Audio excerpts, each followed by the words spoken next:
Reginald here. Time for me to take the very unpopular position again. In this video, I will be walking you through a deep dive into the Purgator Servo Skull. I will be explaining and showing you why you should probably be putting it in your builds. Testing. Let's talk about testing. I went hard for this one, so do me a favor and subscribe if this video content was helpful, because I'm almost 40,000 subs in, and that would just be fun considering I cover a 40k game. Now, the reason I went so hard on testing this is because I think I can see something that a lot of other people can't. So I have a responsibility to actually show you. And listen, maybe I'll end up being wrong. I'm open to being wrong, it happens. But in this case, I don't think so. And unfortunately for all of you, I am the kind of person that will say what I believe is true, no matter how unpopular it is. Because I don't get my opinions from popular hot takes on forums, I make them up all by myself.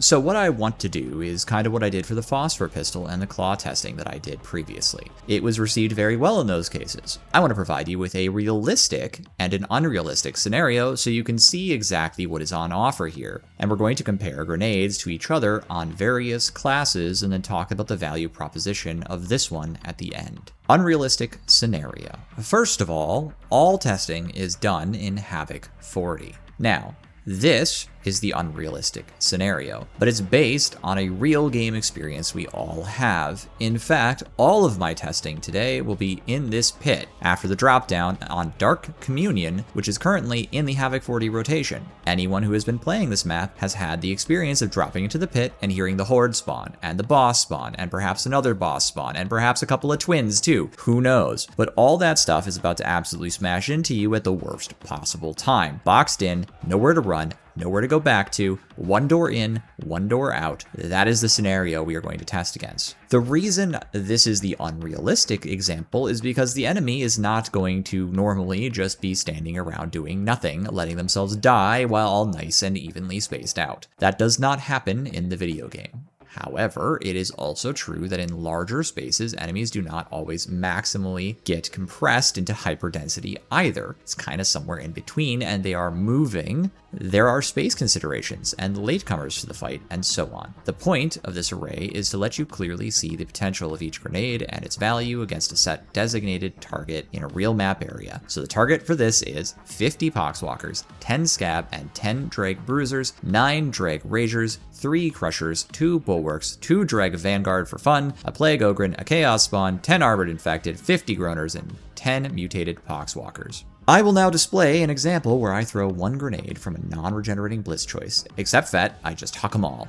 And Scum, I guess, because I got bored. Inferno Grenade, aiming for density. Flame Grenade! Rager! Yes! Yes! I am Slaughter incarnate! Thy wrath achieve little, heretic! Chem Greande, aiming for density.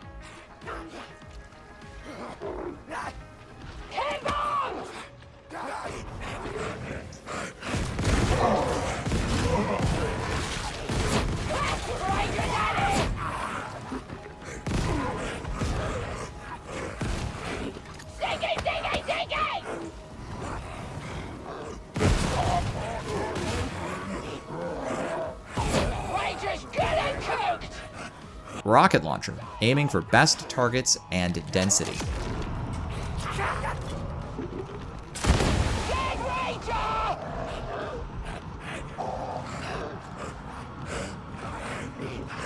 Shredder Frag Grenades, aiming for best effect. Got a present for you!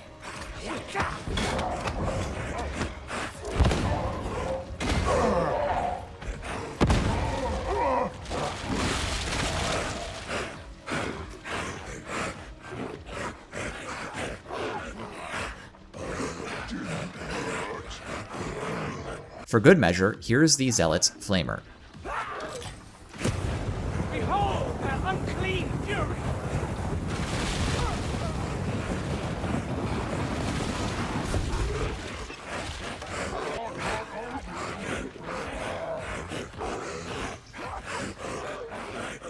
And finally, the Purgator Servo Skull.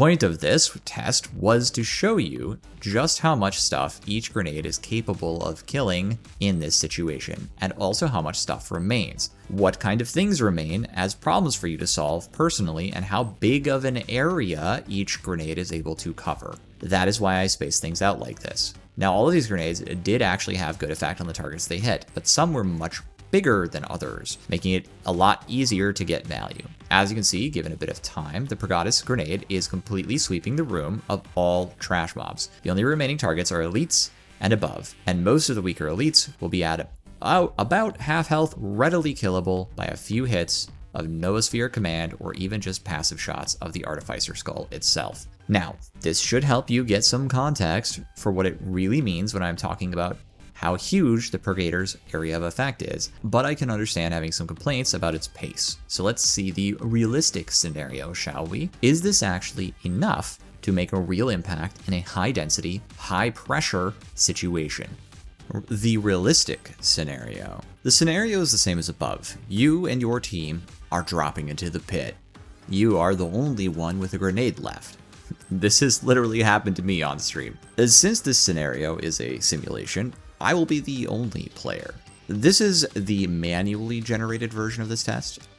Because I did so many of these tests, I also spent some time hacking together a Darktide spawn list for this, and I'll see if I can release that Lua for you when I clean it up. The rotation is wrong right now. But it's actually the same group either way, with slightly different configuration. That group is a Havoc 40 test, with 70 Poxwalkers, 10 Groaners, 20 Mobian Groaners, 3 Dreg Vanguards just for the memes, 10 Dreg Bruisers, 3 Maulers, 2 Crushers, and a Plague Ogryn. I then turn off invisibility, blast at the enemy group to make sure they all come to visit, back into the room like I'm being swarmed, and try to fight this nasty group solo. Anyway, I'm pretty sure fighting a group with all this stuff in it solo is plenty of high pressure. So the question we are answering then is how much value we are getting out of each blitz for relieving the pressure generated in this very realistic drop-down scenario. I feel that a lot is riding on each blitz having a big impact, so it should be able to show us which blitzes are lacking. Hopefully you agree.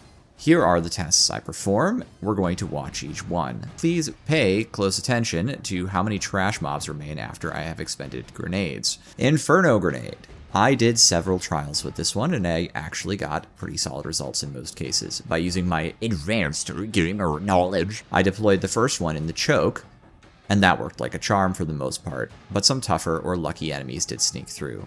Overall, a very solid outcome. But I also did a few simulations with the grenade where I threw it late in the quote-unquote panic, just pell-mell wherever seemed good, and then used my elite gamer knowledge to play around it as much as possible and drag enemies into it. Mostly this worked well as well, but results varied. Zealot is notably extremely comfy to play in this shit show, by the way. He is easily still the best character for fighting your way through negative, boxed-in mosh pit scenarios like this one in the game. Hive, Scum, Rocket. As long as I wait for the enemy density to actually filter in through the choke point so I can get maximum value out of my one rocket, I pop my stim and blast my enemies and it works out great. Only a few stragglers are left, and gee whiz, wouldn't you know it, the strongest grenade in the game is the strongest. If I don't estimate enemy density right though, and fire off my one rocket at what looks like a sizable blob, all I get is the sizable blob, and the reinforcements that come in have to be shivved down, which is not that big of a deal in any case, so it's fine. I didn't bother with chems because it's just better Inferno Grenade, and we already saw how that one looked. Ogryn Nuke. I had to run several of these to sort out my opinion, and I didn't even bother with the static test above because it is a screen wipe blitz. That's its job. I know what it's going to do. Or so I thought, so on a whim I did try it real quick and... Huh? Oh well, this sucks. So after some trial and error, I discovered that specifically in this stupid room, the waterway lip is just enough of an ankle breaker to cuck your dodges, by the way, and also basically fully stops the frag bomb from doing frag bomb things. If you're using a frag bomb in this room, please be mindful of this problem and try to land it on the side lip over here. Good effect on target.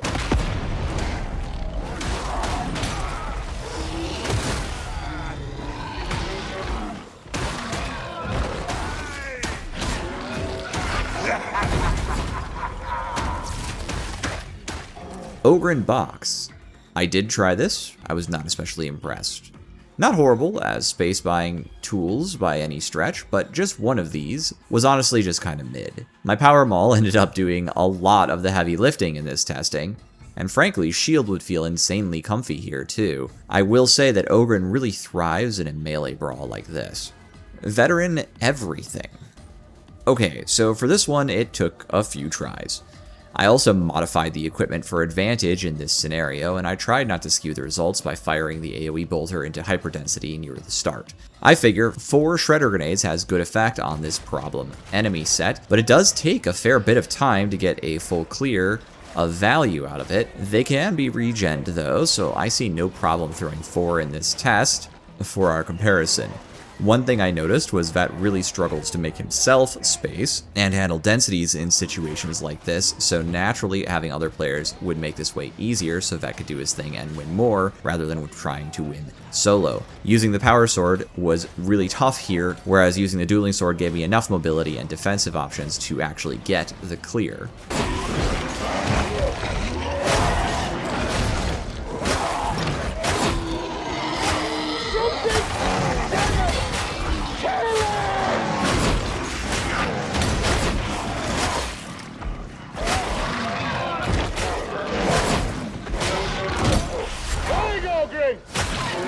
Arbitrator.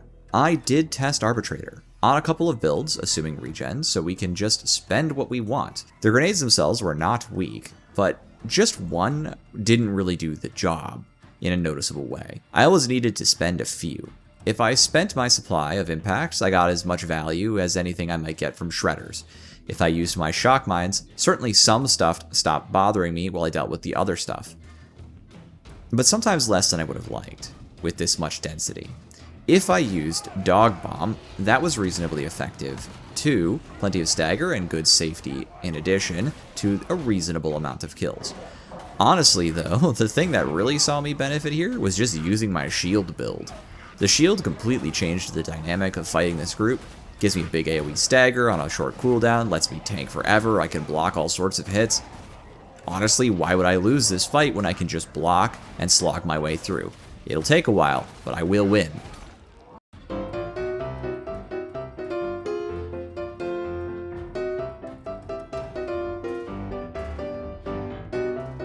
Psyker does not consume blitzes in any capacity and is not up for consideration.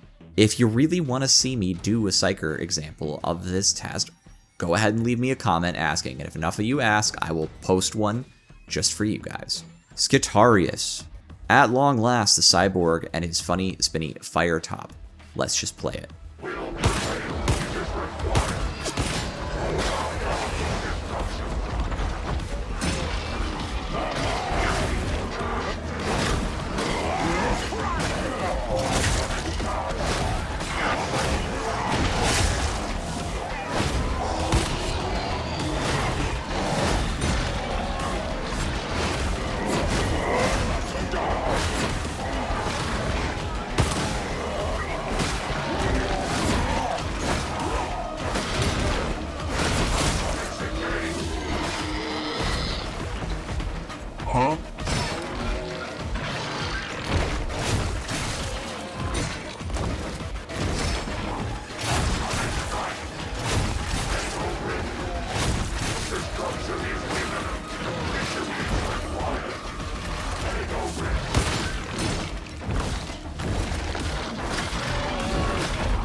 Okay, as you can see, I got a lot of value here.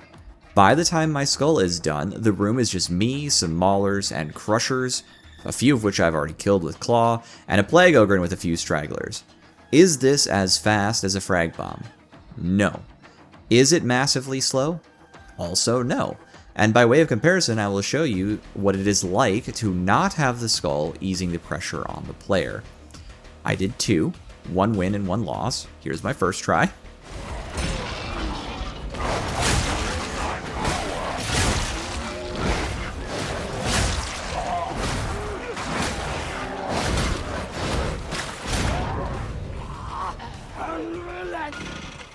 And then while I talk, I'll show you the no blitz win. In real terms, comparing this to other blitzes, I am getting as much trash clear value here as 4 shredders or 4 to 5 impacts, but I am spending merely 1 blitz charge. It is not instantaneous, it doesn't offer free stagger, I do have to fight while we wait for the dot to take its effect, but it's also hands-free after the first toss, so I can fight. In my build, I have tools in my kit to buy myself space and time while I slay key targets until the trash are dead, and then work on the boss, specifically Axial Slash. If I don't take this blitz, and kill the enemy by hand, as you can see in this footage, I spend a really long time fighting trash and barely squeaking out of overheads and getting stuck on stuff, instead of killing my biggest enemy, and I'm always at risk of the unlucky overhead from a mauler.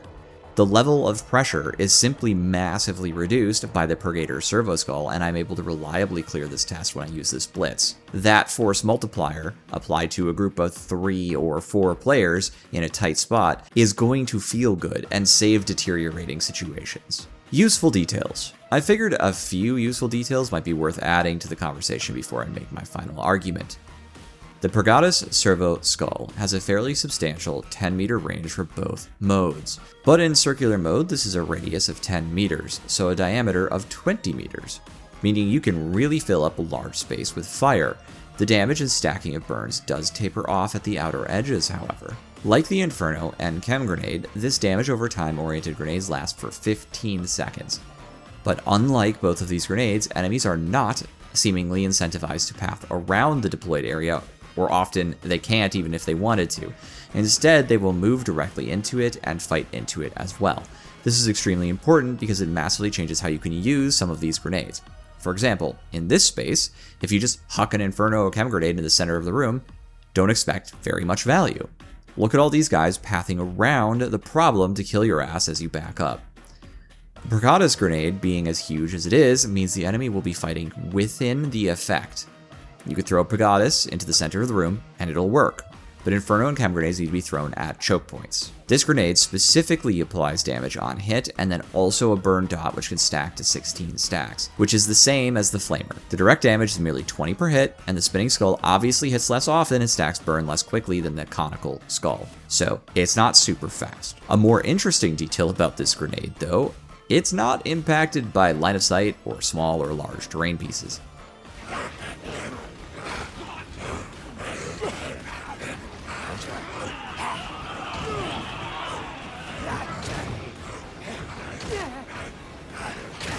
Turns out, in fact, it's not even impacted by walls. This grenade is fully capable of burning enemies behind any terrain. Yeah, I don't know what to do with that information, to be honest. Maybe whole walls are kind of bad, but I do like that it penetrates terrain, so I'm not sure how game-breaking this really is in real circumstances. It is a little silly. Stats. One of the things we haven't really talked about is time to kill and scoreboard stats. It's always important to demonstrate in realistic scenarios just how useful this can be, because it's nice to see what kind of effect it can have in an isolated environment. Makes it easy to say, oh, this thing is actually pretty useful. But how long does it actually take to get the job done? Well, it's up for 15 seconds, and it leaves burn stacks on target, so you could probably end up doing damage for around 20 seconds to targets in the area. But the real time to kill into this group of trash mobs is about 10 seconds. 100 Boxwalkers and Groaners is an entire horde spawn for Havoc 40. Sometimes you can end up fighting back to back for multiple of them, or even conjoined hordes with other stuff mixed in, so it's realistic to expect to be fighting over 100 enemies at any given surge of horde or whatever. So what are some comparisons for this 10-second time to kill on this group? If only there was some Spurglord with entire spreadsheets we could use for comparison. Oh wait. This blitz is better at clearing trash mobs in a 20-meter diameter circle than a Relic Blade Zealot using Fury of the Faithful into this target. My above testing has already shown you how important and impactful that can actually be in a real scenario, but let's do some comparisons. I happen to have been playing with Mr. E on stream the other day, and he was running a little experimental Noospheric command build, and I was running an experimental Mars power sword build. But if we look at Mr. E's scoreboard, you'll note he has no burn damage, which means that the calculation is putting that as companion damage. Whereas I, having no other source of burn but my Servo Skull, did over 123,000 damage in burn. And that's not uncommon for me either. Here's a bunch more scoreboards from various games where I have 100 to 200 something thousand damage in burn. Conclusions. The Purgator Servo Skull is not a blitz per se.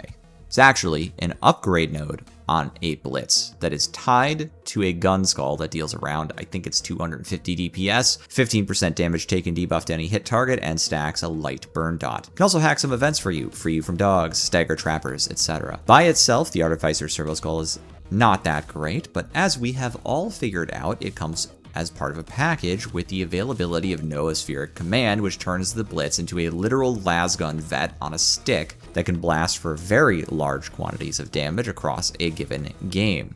Kinda like better Zealot knives. And that's the Blitz. Then we have two sub-nodes that allow further customization and flexibility to solve diverse problems. Medicae Skull is insanely strong, and frankly, I'm deeply confused that people are starting to publish builds saying they're the strongest builds while not taking either of these two subnodes for some reason. Medicae especially. You get 4 charges, and you can use them for reses, untraps, and revives at remote targets within range at the cost of just 1 blitz charge. The value there is insane. There are so many scenarios where that can save a run. And while you are already taking that anyway, you have the option for an additional AoE blitz upgrade that turns certain mobbing events where enemies just pour in great detail alongside bosses into much easier encounters with a pocket flamer that can be deployed on the fly. Yes, it's definitely weaker than normal flamers, but it's effectively equivalent to adding a 5th player temporarily to melee all the trash for you, and it costs merely 1 blitz charge. There are times in games where you don't want to spend Hive Scum blitzes, or maybe you don't have a Hive Scum, or maybe you're the only person on the team left with any blitzes because you've been mostly holding them while everybody else spams. And you could really use some sort of AoE clear right now, or maybe you brought an Inferno Psyker to handle all that density coming your way, but oops, he's dead. Surely such a thing could never happen in your perfectly coordinated pub games. I think I have clearly demonstrated how useful this Blitz upgrade can be at resolving for shit show scenarios. The kind of scenarios that end runs and send you back to the party finder screen. I a little bit think that everyone calling this Blitz upgrade bad borders on downright build sabotage. I'm seeing so many builds pick the Servo Skull and fail to take the AoE solution button, and they just have nothing really in their build for that problem when it arises, which it arises most often in high difficulty content, Auric and above, which is what my builds are always designed against. Maybe in your Malice games you will never need this talent point, although it is fun, so consider that too. I think if you take this Blitz though, you will legitimately win more games if you use it smartly. I'm willing to risk the unpopular take here on that. And I'm not trying to get into a dick measuring contest here, but objectively speaking, I am the kind of player who can clear a Havoc 40 duo. Maybe like 50 or even 100 people can claim that title as far as I'm aware. I'm guesstimating because I don't know them all, without doing some kind of stealth speedrun anyway, and for that matter, possibly even just then. And I hope to do another one sometime soon just for fun, but consider that even though I am good enough to win this fight by myself in Havoc 40, I am personally still not betting on myself to consistently pull it off. I think I'd lose more than I'd win. I would much rather bet on my funny, spinny little guy to be my backup plan and bail me out so I can clutch that. And if you are worse at the game than me, why wouldn't you make the same bet? Tap G, spin to win. Outo. I hope you guys enjoyed this. I probably put way too much time into this niche topic deep dive, all to make a point that most of you probably won't even care about, but whatever, man. The Chain Axe guy has got to have his spurg out session from time to time about the unpopular thing that is totally good, guys.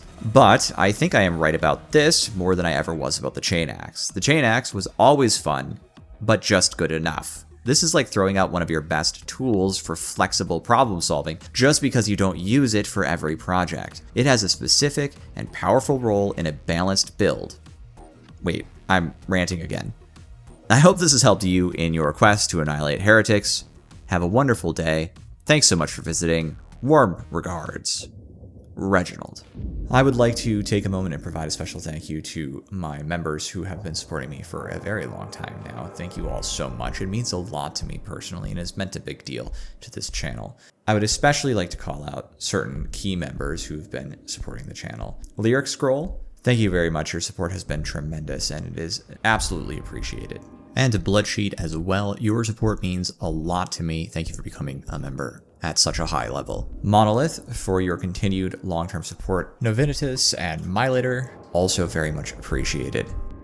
Ebony, Champsor, and recently Combat 2744, JS Dragonfruit X3, Dr. Butthugger MD, and Eric Holmes, and Mr. E. You have all really helped me out a lot. A special shout out to Vinny, who always comes by and supports my streams, and to all of you who have supported my streams in the past as well, thank you. And with that, I will simply say thank you all so much for visiting. Goodbye.